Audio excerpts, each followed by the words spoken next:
بسم اللہ الرحمن الرحیم وبہ نستعین وہو خیر ناصر ومعین اللہم صل علی محمد وآل محمد وعجل فرج آل محمد۔ گفتگو ہماری غدیر کے سلسلے میں ہو رہی ہے کہ آپ بھی چاہتے ہیں کہ آپ کو غدیر والے دن 1,00,000 حج مقبولہ کا ثواب حاصل ہو جائے، 1,00,000 عمرہ مقبولہ کا ثواب آپ کو حاصل ہو جائے، اور آپ کی تمام دنیا کی جو مشکل سے مشکل حاجات ہیں پروردگار اس کو اپنی برگاہ میں قبول کرے، اور آخرت کی حاجات کو بھی رب العالمین پروردگار کی ذات خالق معبود اپنی برگاہ میں قبول کرے۔ تو معصوم فرماتے ہیں غدیر والے دن یہ چھوٹا سا عمل کریں، اور اس عمل کے صدقے آپ کو پروردگار 1,00,000 حج مقبولہ اور 1,00,000 عمرہ مقبولہ اور دنیا کی تمام حاجات اور اخری تمام حاجات آپ کی انشاءاللہ بصدقے امیر المومنین علیہ السلام کی اس عظیم ولایت کے صدقے اور اس پر برکت اور عظمت اور مغفرت والے دن کے صدقے پروردگار اپنی برگاہ میں قبول فرمائے گا۔ زوال کے قریب یہ آپ نے 2 رکعت نماز پڑھنی ہے، یہ نیت کریں کہ میں نماز عید غدیر پڑھتا ہوں، عید غدیر والے دن کی قربتاً اللہ الحمد شریف پڑھیں۔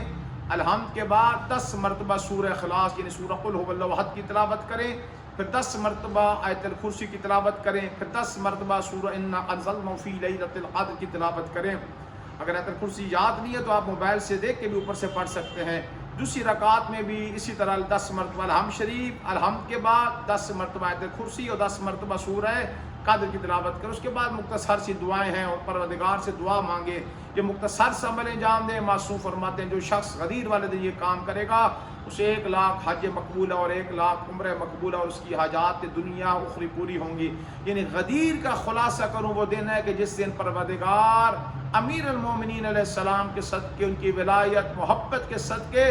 اپنی مخلوق پر بہت رحمت و کرم کی بارش برسا ہے۔ تو لینے والا ہو